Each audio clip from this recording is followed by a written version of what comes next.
kidding. Hello. How are you? Oh, hello. Good to see you. I like your hair. Thanks for your nice comments. Oh, see you around here. I'm back. How's little ones? Oh, so cute.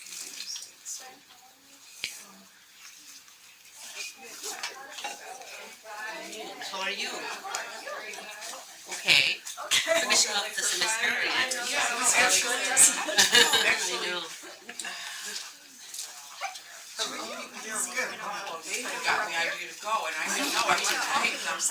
And it's just like she's my cousin. It's fine, except for I know waiting. people. Oh, okay. I'm here in the school. I had met her before. She lives here in Buffalo, so she wanted to not go yet. there. But I wanted to go too, so we all went. So they had a problem facing me this year. Yeah.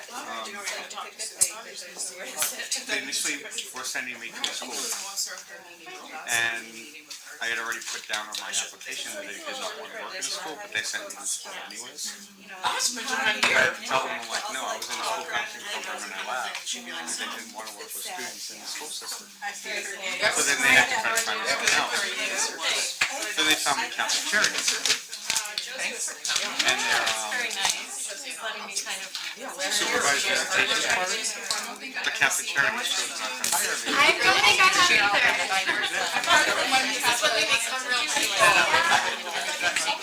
I don't live there. I'm really not one big project there.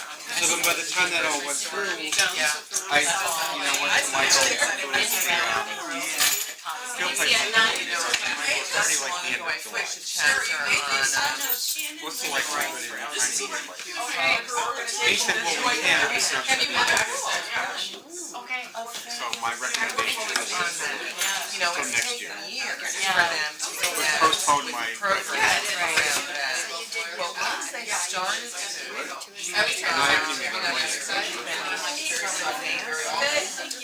Yeah. They started, Okay. and then the work with the NGOs, we've been working on that issue with the and it was just really interesting to read like the UN documents and the testimonies of some countries that didn't want the independent expert on LGBTQ issues and said that we will not let them in, you know, and it was fascinating. It's amazing,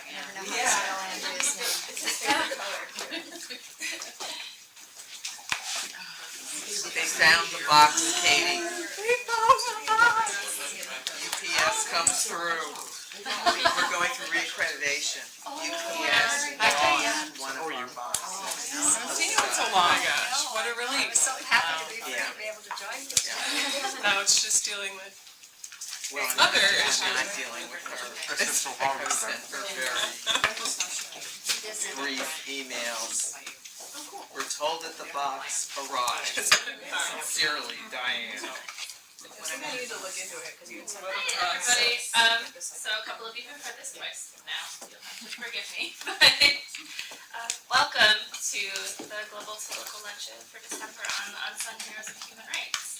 We're doing something a little bit different this time. We're doing sort of a mixed media, multiple presentations. So we're going to start just by having people have the opportunity to go around and consider all of these human rights heroes that you haven't seen. So that's at your leisure to go around. There's some discussion points if you'd like to engage in those or consider them even.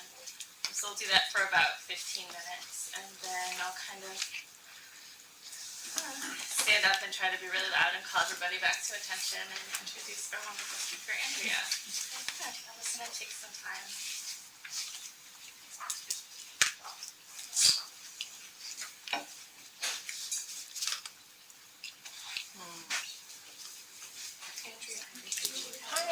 So, Wonderful. I didn't realize she was Thank you. Okay, great. extra. I mean, maybe she had different polling. I mean, when I was looking at her So, yeah, I had lots of, the city, so my sister, Oh my gosh. yeah, so, Okay. Yeah, I'm taking two of mine. I just finished the course and my wife had Tonight. She and then the other place.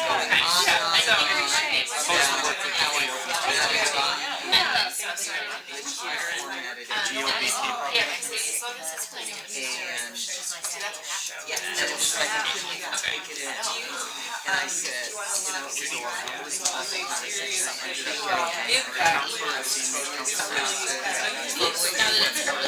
I got really angry, and I said, Katie, it's not our fault that UPS lost the box, and I said, and quite frankly, I'm not running down to the printer today to have them reprint it. I'm gonna give UPS a couple of days to find that box. And then, so I hate her. And I've never had that experience with somebody pretty petty agent. oh, it got, it's what had that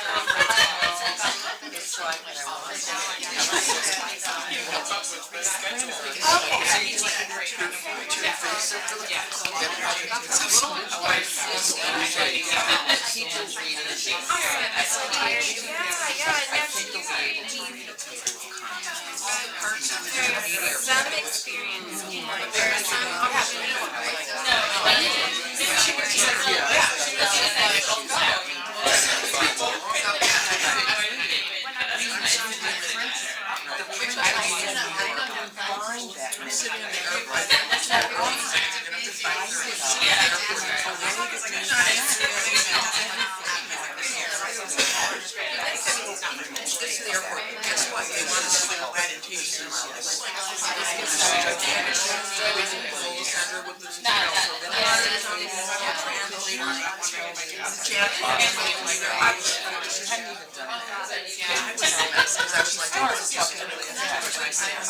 Right, that's what you have. Something printed. I did. I'm just kind of excited by I wasn't sure if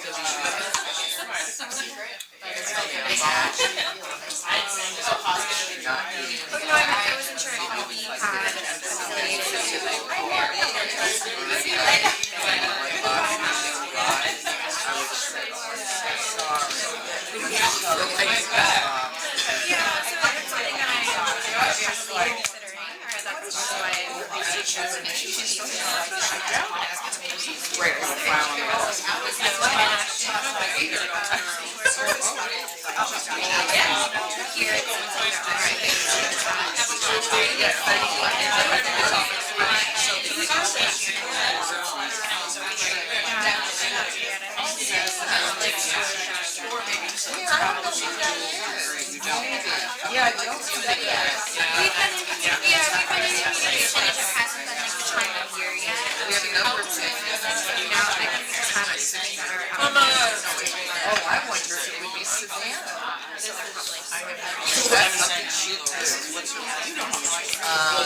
She would have just, yes, I think something like that. But she was only, she just started,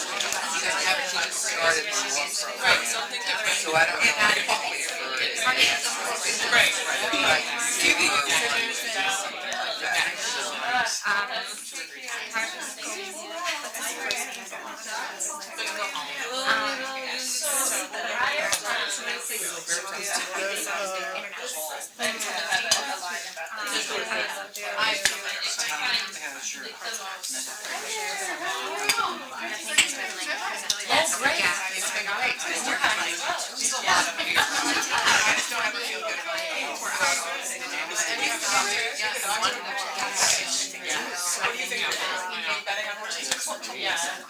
Just last week. So I have to make it for Saturday.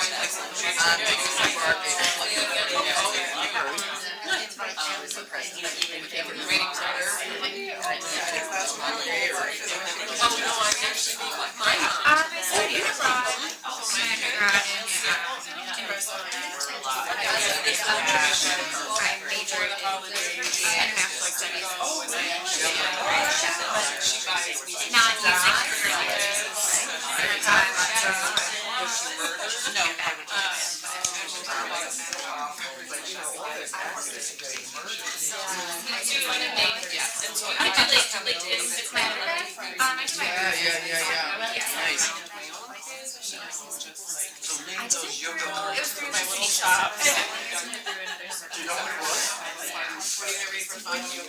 Previous slide. The discussion question. Yeah, okay, go. If we want to be like quite a time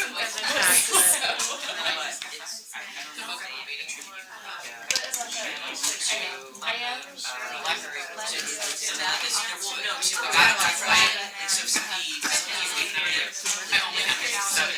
Yeah, I need to reconnect with it. Also, no one else has something that changed. Knowing that they were taking it.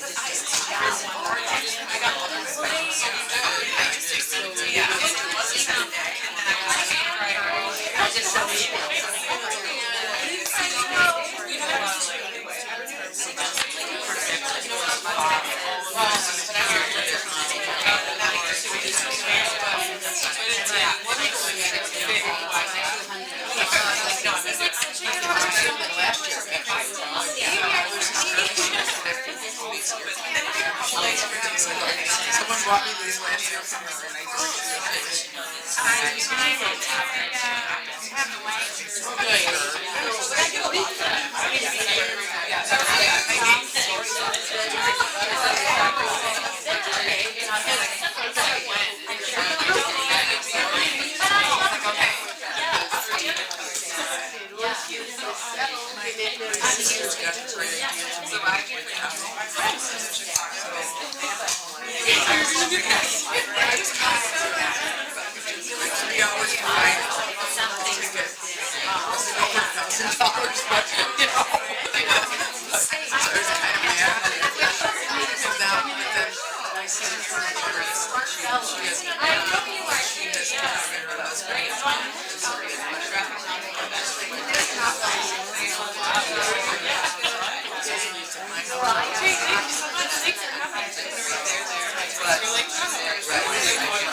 So I had seen it in New York. I think that was like the when I think it was my first Broadway show. yeah, one of those. And so that was back in like '88. So I'm thinking to myself, 30 years ago, God, am I getting it? I think that's when I was in college in the States. Right? Yeah. Well, it seems like a whole lifetime ago.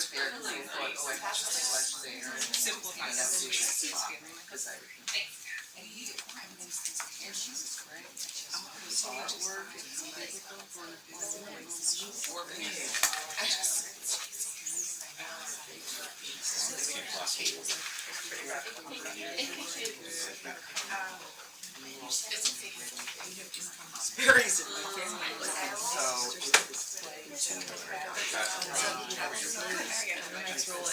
Right. How do you do that? That's also why I wanted to know.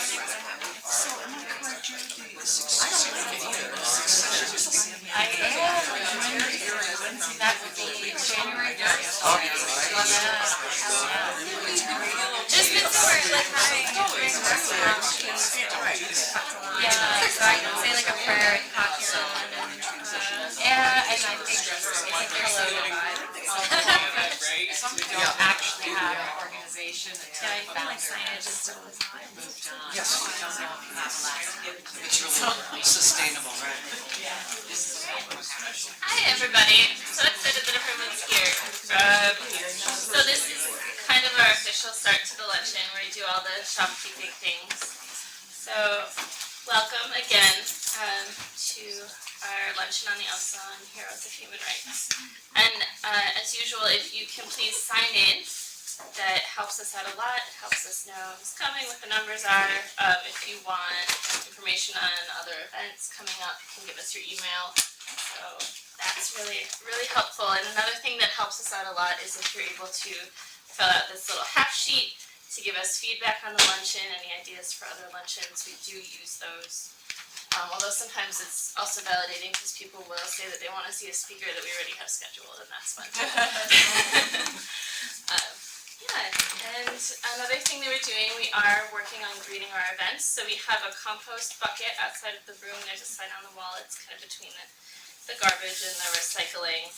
So we really think that being eco-conscious is an important part of being global citizens. So that's not your utensils or your flatware yet, but as long as you put your food in there and everything else just in the garbage, we'll get that to the compost and reduce some of our waste. And I also would like to thank Sun Kitchen for always giving us such tremendously delicious food. They catered our lunch again, and just their stellar every time, frankly. So, with that said, I would like to introduce Andrea,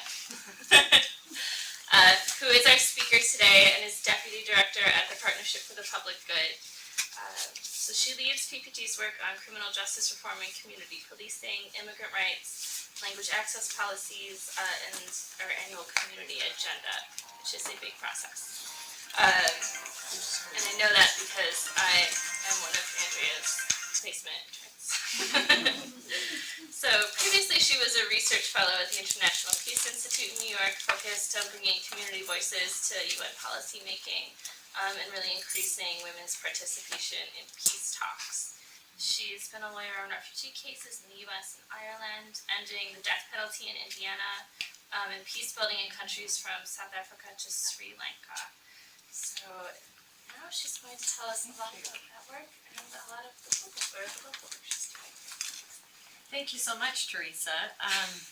So let me just say, I feel so at home at the School of Social Work when I see Wuksu, who's one of our policy fellows at PPG, Diane, who's our lovely supervisor for Teresa this year, and I think Sarah has an organization that's a PPG partner, and Josie, who was here, maybe she snuck out, was working across the hall at Open Buffalo last year too. So it's just wonderful. There's so many interconnections between your school and Partnership for the Public Good, and we so appreciate that.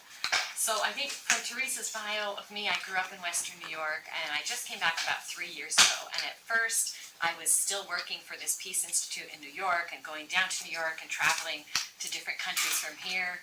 Just on a personal level, we had wanted to escape New York City, so we did that.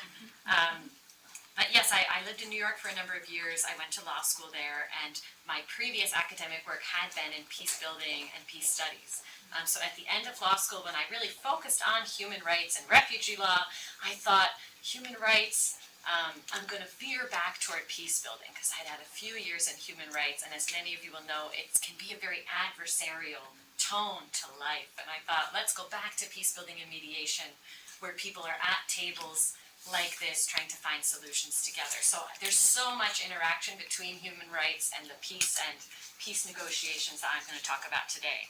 And I love the theme, and that I got invited in for this theme of unsung heroes, because I ran 2 major projects in my time at this think tank called the International Peace Institute around the UN.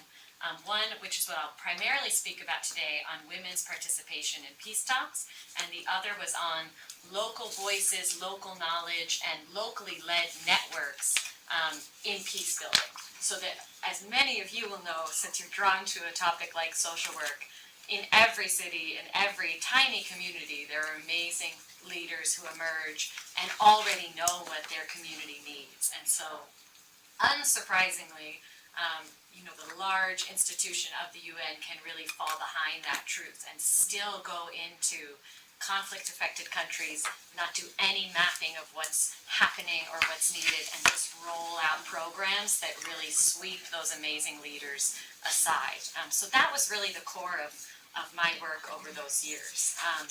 I was in this think tank that ran multiple public events a week, and we had this big 6th-floor balcony that looked right out over UN headquarters. So it was very amazing and strange time. And they had a series where at lunchtime they would bring in the person who had recently come back from serving as a mediator to any number of conflicts. So if you were typically a Nordic man in many cases, and you had served as a mediator to an African country or a Middle Eastern country and your term was up, we would host that person for a kind of on-stage interview and really learn from them what worked, what didn't, what did you see in country. And I started to see at this 40-year-old think tank that those mediators were never mentioning women and were never asked to discuss how women had been involved. And when I talk about women for the rest of this presentation, it is about women. It's also a placeholder for any non-violent, non-government actors. Because just like women are not included in these international processes, trade union leaders, male peace leaders, community group leaders are also not included. So we focused on women in that context, but a lot of the other work can really expand out to any civil society, any community groups. So this is a little 1-minute video that we made to just capture this issue for audiences that weren't familiar with this. So it's kind of a fun way to start. And if you just click on this, it will play, I think. Aha. Oh no, it's not. That's not it. 1 second. Okay. I was So false. sure. Thank you, actually have to press play. Here we go. Oh. Oh, there we go. So sure it worked.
So, thank you so much. I haven't watched that in a while. The little soundtrack is coming right back. So I'm just going to go through some of that a little bit, and I was saying to Teresa, this is so fun for me because I used to do this kind of Women in Peace presentation 3 times a week for a while there. Now I haven't looked at it for 2 years, so this is wonderful. But as that shared, so we know that 90% of civil wars that break out today happen in countries that have already been affected by conflict in recent years. despite all of the international efforts to mediate those conflicts and implement peace agreements.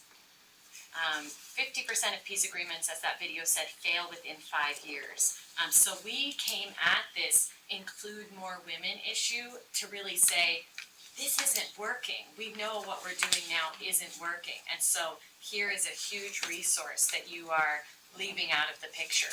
And of course, I mean, there have been decades of work at the UN that I don't go into in this that should be acknowledged to build up a whole field of work and resolutions and international law that's known as women, peace, and security. And we really felt that that has made so much progress, but not in this little niche area of peace negotiations. So we kind of stepped back from saying, just as an experiment, it's a woman's right to be included, they must be at the table, and we took the phrasing instead of, when you have women included, your peace will last longer, you'll see the impact, it will be more effective. Of course, there was no research at that time that could actually show you that, because women have been such a tiny percent of the delegates that we haven't been able to measure that impact. So we also set out to do that. So again, as you know, in today's peace negotiations, we see half of the population is almost unrepresented. This goes through those numbers again. Another click, on average, women are 9% of delegates to peace talks. And another click are 2% of mediators in peace processes. And when I was doing this work around 2014, 2015, that really meant that the United Nations had only ever appointed one woman mediator to go off and lead one of these processes. And she was active at the time. It was the former president of Ireland, Mary Robinson, who had been dispatched out to the Great Lakes region of Africa. So we were able to work with her and bring her in and have some of her lessons too. So as that little short video tries to capture, you know, we're saying, what effect does the absence of women, and again, that could be of any non-violent civil society actors, have on peace processes and on the peace that follows? You know, countries that are affected by conflict today really risk falling into this cycle of violence, all of this work, all of this resources, local, national, international, to get to a peace agreement, and then within a few years that just falls apart again. So you really lose the prospect of a more stable, peaceful society in the long term. And again, there's really just wonderful research that does tell us peace agreements could achieve a different story. So a peace agreement is 64% less likely to fail when it includes civil society. It's also 35% more likely to last 15 years when women participate meaningfully. And it's been so interesting for this work. I got to really interview some of the only women delegates to peace talks from many different countries. We also just collected some of the weirdest stories. You know, participate meaningfully is very important because, of course, it won't surprise you, in some country processes there have been quotas. And then we heard things like, this armed group, you know, each party to the table needed to make their delegation 10% women. So we heard things like, this particular armed group were flying their nieces back who were like in the US on work visas, working in Macy's, and then they would see them at the peace table to meet the requirement. You know, so it's also, we were looking at how can you achieve this inclusion in a way that really will have an impact.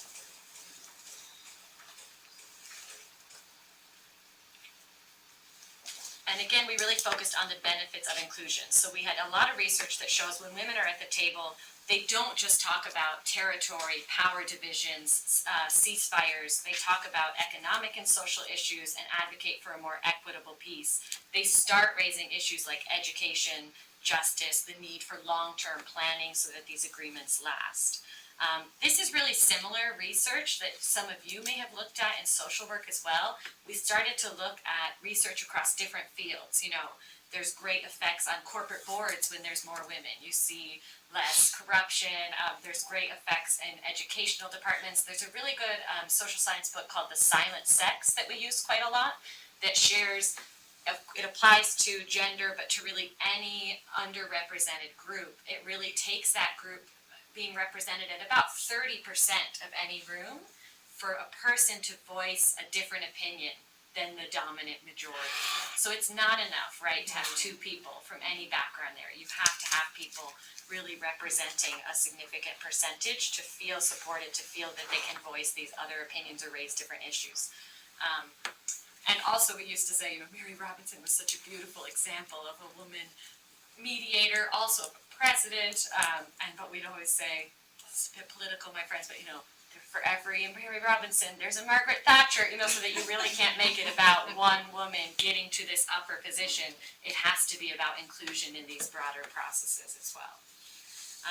And then just from a practical perspective, it applies with women and others, that when people feel they're more represented in a process, they're less likely to act out and undermine it. So when you see women and civil society leaders in these peace processes, they have stronger connections back to their communities, they ensure a greater level of support and buy into the process. Because there's so many phases of peace processes after the peace agreement.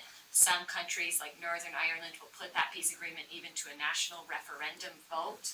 So there's so many moments when it can fail and fall apart where you need more popular buy-in, which is why we continually said you really can't get to that point if you're doing this behind closed doors with this tiny subset of the population. And also, if your only criteria for getting a seat at the table seems to be that you carried a weapon during the conflict, because we have all of these peaceful demonstrators, women running organizations, men running wonderful peace organizations. And when it came time to really have that conversation to say, where do we want to go in the future, they're all left out. There's also an amazing data set too from this time. The largest data set on women in the world that found gender equality is the lead indicator or predictor of peacefulness. More so than GDP, religion, or level of democracy in a country, it's the measure of gender equality that really showed what level of violence and peacefulness will it have in the years ahead. So this won't surprise most of you, I think, but when we talk about women peace builders, one organization kind of developed this definition. So again, individuals and organizations committed to nonviolence, they're pro-peace talks and dialogue. Many of them do come from human rights organizations and backgrounds. They're often the first to call for peace talks and end to conflict in their countries, but nevertheless can be left out of these processes.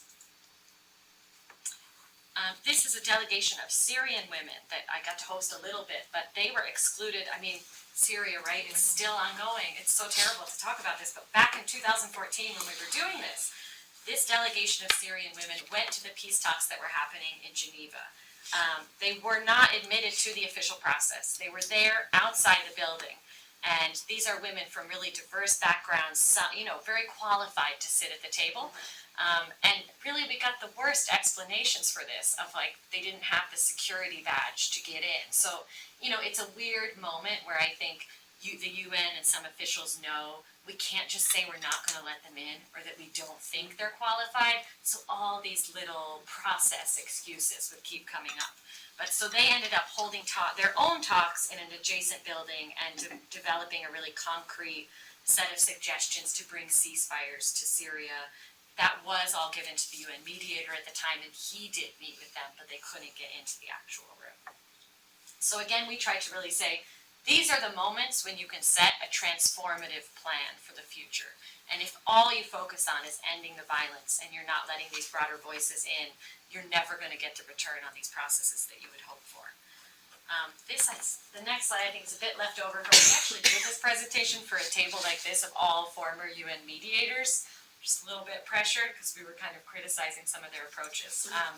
But in mediation it's often said that you have to remain impartial to do your job as a mediator. And so we were trying to point out that's true in political terms. You can't favor one side over another, but that's not true when we talk about our values. And again, the UN stands atop a whole set of human rights treaties, all of these Security Council resolutions on women. So you don't have to be impartial about that, right? You can come to the table saying, I stand here for this whole set of rights, and we're going to do our best to incorporate these into the process. So this, we talk about local knowledge. This is something that we'll return to. That was really the theme of my work around the UN, was to say, whose expertise do we recognize and value?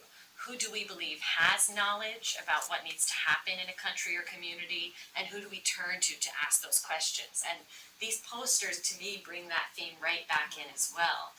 We have such habits And it's the same here in Buffalo of only asking elected officials, appointed folks, appointed commissions, professors too, right? What's going to work in a place, and we tend to not go down to the community level, the neighborhood level to say what is actually needed.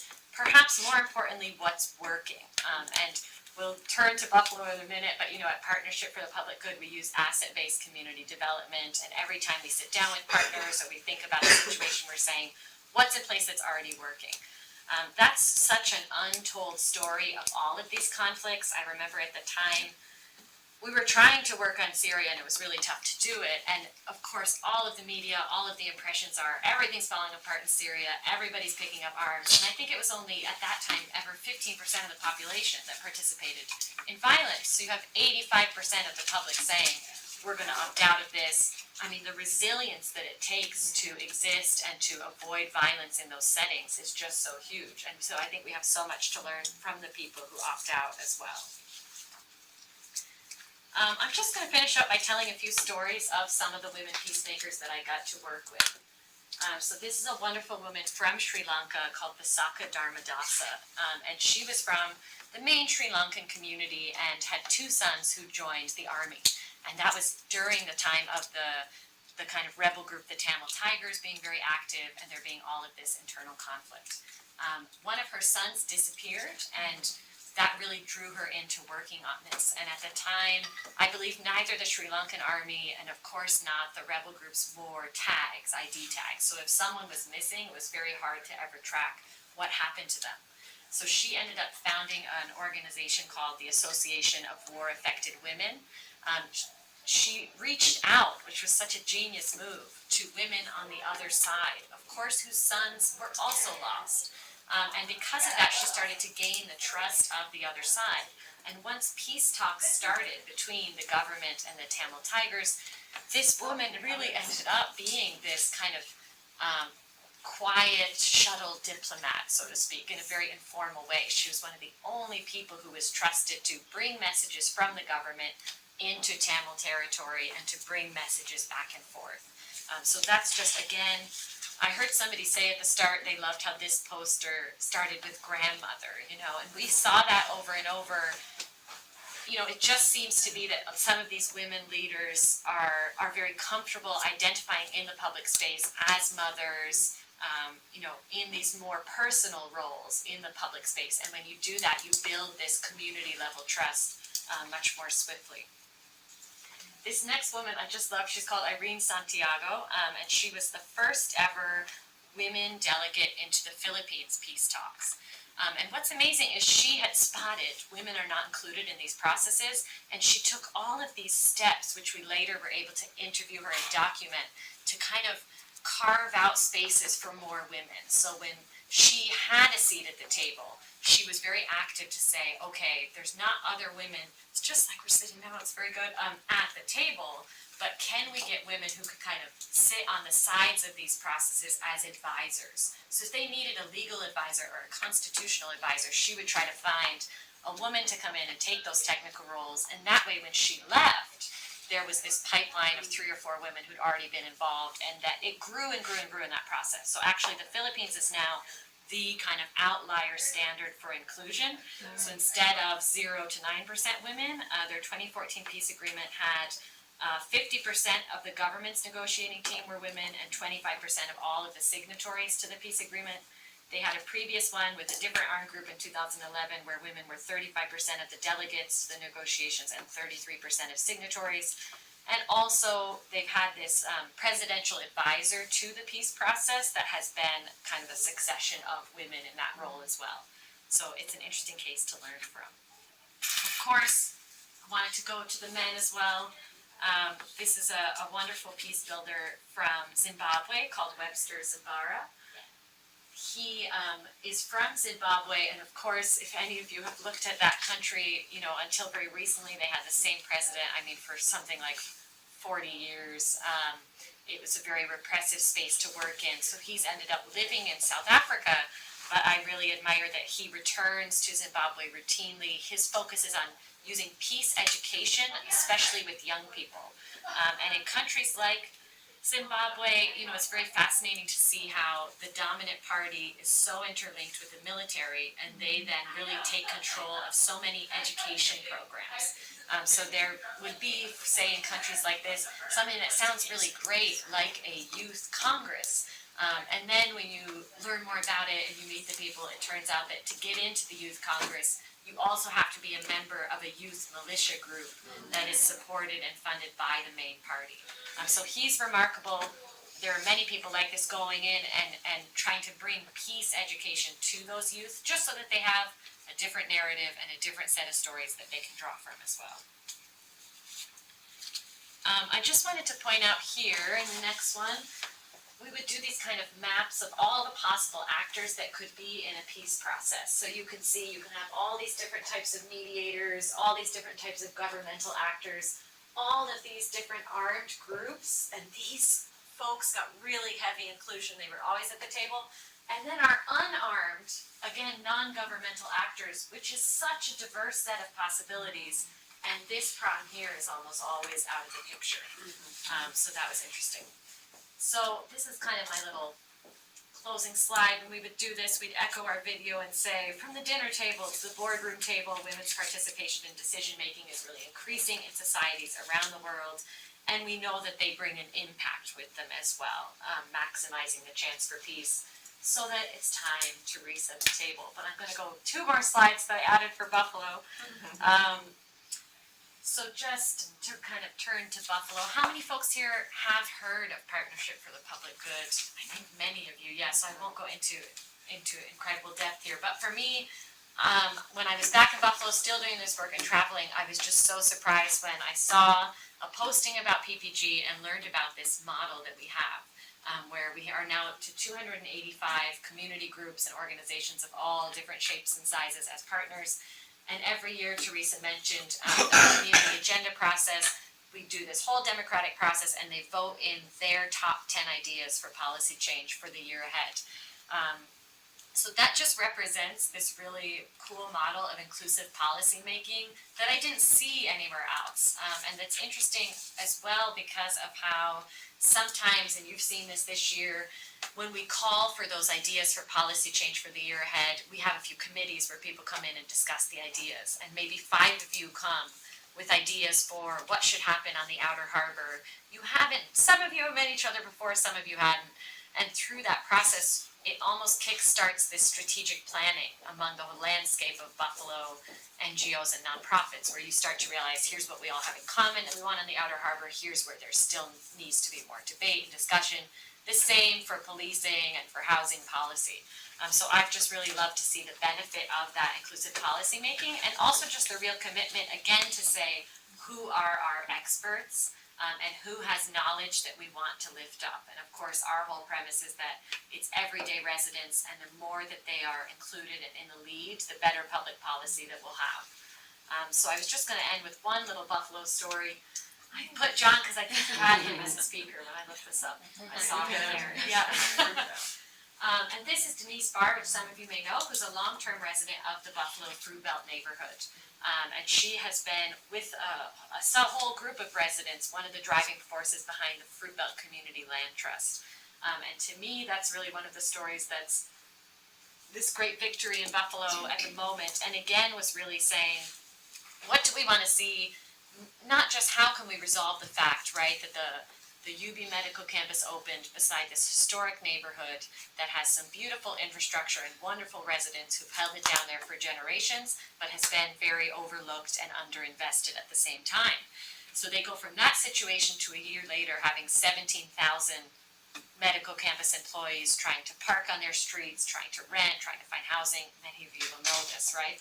So first they went through this whole campaign for parking passes, then resident parking passes, they had to go all the way to Albany, to the New York State Transportation Committee, and just did some really creative things. And that's what I love as well, is that they're kind of modeling for Buffalo ways you can protest that involve humor, that involve creativity. Some of you maybe saw at the time a few years ago when they were trying to show there's really no parking for our young mothers, for our senior citizens near our homes, they tied red balloons to the side mirrors of all the cars that were hospital and campus workers there, so that when you turned on any of those little streets, you could just see there's no spots here left for residents, right? So a red balloon protest, I think, is just great. So they're really modeling it, and there's so many other stories, but I'd love to leave it there and kind of hear from you and have questions and discussion.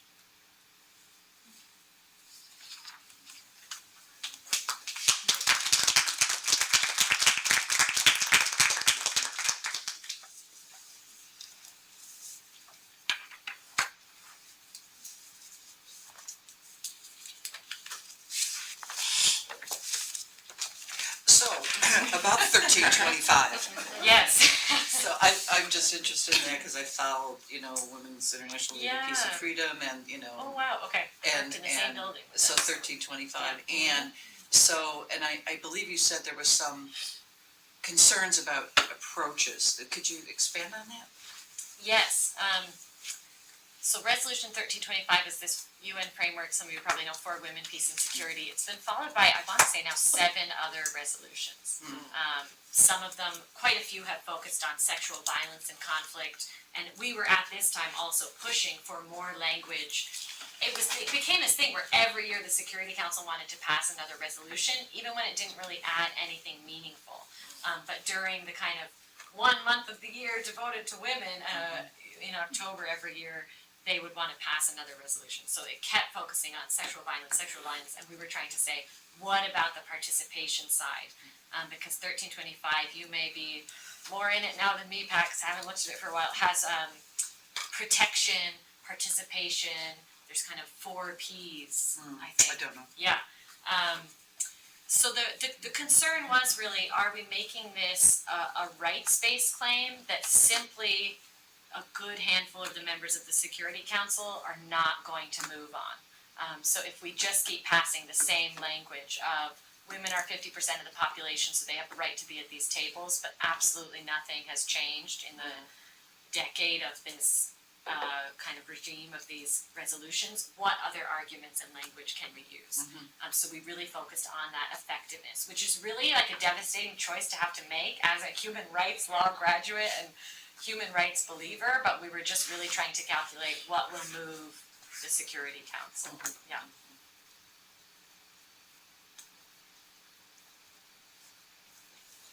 Have you looked at peacekeepers, our UN peacekeepers at all? Because, sure, it makes sense to have women at the table, we get that. But it would also, I would think, make sense to have women peacekeepers in all their missions. Have you seen how that has affected? Absolutely, Also, yeah. they have certain mandates, so I don't know if they really have room to be different, if you will. Absolutely. So this institute that I worked at in 1970 was actually founded as, it was then called the International Peace Academy, and it was created to train military from around the world on how to do peacekeeping. It's completely changed and grew over the decades, but at that time nobody else was doing that. So we still had quite a large peacekeeping or peace operations program. And it's interesting that that space has made more progress. A lot of peacekeeping missions do have more women, both in the kind of military and in the civilian sides of those missions, and they really have accepted that link that we're more effective when we have more women who can reach out to community and be more representative. Of course, during this same period, and still, there's terrible sexual violence scandals in peacekeeping missions, so it's not perfect, right? And it doesn't necessarily solve those problems. So we would also be working a lot on accountability, and yeah, there was a big kind of landmark study around all that in my time too, but I think that that is increasingly recognized. And the other piece that's recognized is the need in all of these areas, not just for women bodies in the jobs, but for everyone to have a gender analysis in their work. So for all of the male peacekeepers as well, to be able to use gender responsive practices and gender analysis in their planning and in their responses to things. Yeah.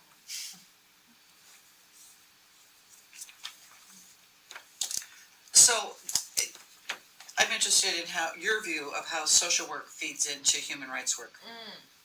So, obviously, attorneys are very important because they can move things and are recognized legitimate actors in this. And so I'm wondering where social work fits in. Yeah, that's a great question, and I think it actually relates to your first question too, because we heard from so many women who are working at the community level. I mean, what does Resolution 1325 mean to your community in Burundi? It means nothing, right? And we have to kind of accept that, I think, as people who support and want to promote human rights around the world, that the language in our human rights treaties, it does not speak to community. I mean, it's incredibly difficult to read it and get through it yourselves as graduate students or whatever. And so I think I could see a social work role as really bringing back in some of the flexibility that I believe was part of the original intent of human rights. And at one point I did research looking at the drafting notes for the committee that drafted the Universal Declaration on Human Rights, and every world religion was represented, and I would believe that they really intended this is going to be a universal set of principles, but this is going to go back to different countries and communities and be applied in very different ways. And that's the only way that it's going to truly take effect at the local level. And I think we've lost that. And in the legal human rights community, it's like, do it our way, or we're calling you a violator, and that's the end of it. So I would hope that a social work role can kind of help do that cultural translation, help do some of the applying at a local level that brings in a bit more flexibility, understanding, room for culture, room for all of that. Yeah, because that's something that certainly I grappled with over the years as well. So is the UN Go on, Diane. is the UN resolution on indigenous rights, to me it has a communal component that is very different than the UN Charter on Human Rights. And I'm just wondering, does that not ever intersect with the UN Charter, or does it, or how does it, or are they seen as co-equal? What a novel thought. Yeah, that's interesting. That's very interesting. I mean, it's emerged, as many of you will know, that there's really two different bodies of human rights work. One is the political and one is the social and cultural, right? Tara Mellish at the law school is a great expert for us here in Buffalo on the economic and social and cultural side of the house.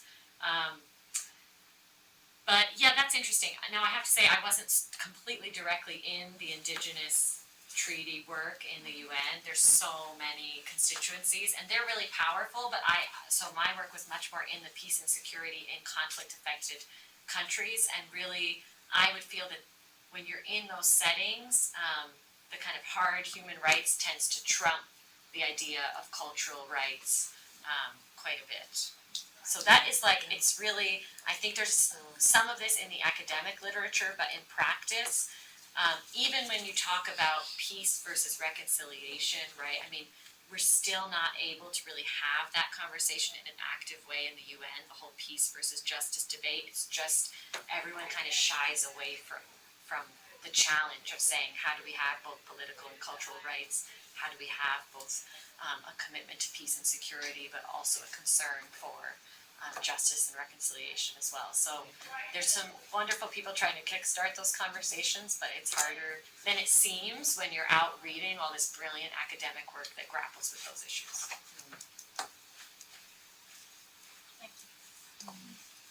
I have a very practical question. How do you type your name on the typewriter with the accent? I still copy and paste it. Okay. That is my thing. So the shortcuts are different on every keyboard and system. So yes. So is it fine. anglicized elsewhere, and you have to That's live with that? O'Sullivan. It's simply, it's O'Sullivan. O'Sullivan, but it's the pre-English language version of O'Sullivan. Because I married into this wonderful Irish language speaking family. Speaking of cultural rights, I did a fellowship in Ireland and met my husband there, and his parents were both people who helped kind of restart Irish culture in the 1970s and 80s in a way that we have really no idea of here. It's very similar to local knowledge and some funny similar themes where kind of before there was river dance, Irish culture was seen as kind of what we could say redneck and embarrassing, and no one would play Irish music on a stage or anything like that. So that's the long answer to the accents question. things that I would just like to say is, I mean, you all seem to know about it anyway, but please come visit us at Partnership for the Public Good and reach out if you want to volunteer or seek internships with us on the student side of things. They're great. And tonight, we have a very funny kind of semi-annual fundraiser that we do called Shakespearean Idol, where we get different local Buffalo leaders to come and recite a piece of Shakespeare, and it's a kind of talent competition style, so we have judges from a few of the theaters in Buffalo, but it's also just going to be a reception and a fun time as well. So that's tonight at the Buffalo History Museum at 7 p.m. And if any of you in this room, one-time offer, would like to join, then just let me know after, and I'll put you on our guest list so you don't have to buy a ticket to come. And if you do buy a ticket, it's $25 for a good cause. Yes. Thank you. But no, we always love having students come in, so. This is a crazy question. But has the Catholic Church knocked on your door to learn about how they can integrate and include women in their hierarchy? And if they have, would you be interested? You must be dreaming then. Interesting. They have not. Indeed, they have not, Diane. But I would be happy to share anything. And there is one priest in Buffalo who I'm sure you know. It's Father Pat, somebody who's quite a interesting character of a priest, and he heard about this work and did say you should come do one of our lunchtime lectures. So I have to follow up. But it was Okay, I'm gonna follow through with that. yeah, in the the building that I worked in the UN had the Women's International League for Peace and Freedom and had many of the it was actually built across from UN for the world's religious missions to the UN. So the Unitarians, and I did a lot of work with the Quaker presence at the UN. The Catholic Church did not have an office there. Okay, thank you. Where is PPG now in its community agenda process? Very good. So we have accepted most of our planks now, should be all of them. We're at about 20 proposals for what policy change we want to see next year. We've had our 2 agenda meetings where they all come in and discuss it. We're doing some final revisions with partners, and on December 14th at 9 a.m. is the meeting where partners come and they do kind of little mini TED style pitches, and everyone has the proposal packet, and we do the actual voting. So that we don't advertise because it's really mostly for partners, but we're also saying we have a big space for it this year because we had so many last year that we're moving it into the Temple Beth Zion big large meeting room. So if anybody wanted to come in as an observer, you could also do that. We're kind of putting that out to our policy fellows, and we could have a few spots if anybody wants to watch. And it's actually, wait until you see, just such a beautiful day because we'll have a lineup of 20 community neighborhood leaders. They'll each give these completely different ideas, right? You have from solitary confinement reform to the outer harbor. It's so different. Census this year. The census, I mean everything. And then we do a little section of it that we call cross-pollination, where after all the pitches, you can stand and speak in support of one of the ideas, but it can't be one that you're involved with. So you see people who you know and associate as really one issue, and they'll speak, what about this other issue do they want to lift up or struck them as important that day, and kind of encourage people to vote for that. So it's that type of exchange that's really wonderful.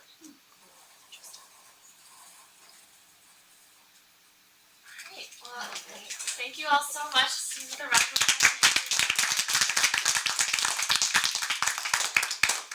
And again, if you can fill out the feedback forms, that's helpful. If you haven't signed in, please go ahead and do that. Otherwise, the compost bucket is just that black bucket. And yeah, take some time, check out the posters on your way out. Thank you so much for this presentation. I want to thank for these posters. Because I'm particularly taken by the one with Asma Jahangir. I did my research in Pakistan with some of her organizations. She unfortunately passed away this year, but she taught me more about how human rights concepts get, brought down to the local context. That's where I learned more about human rights than I've ever learned here. Absolutely. So it got me really, on my path. So thank you for doing that work. Thank you for coming.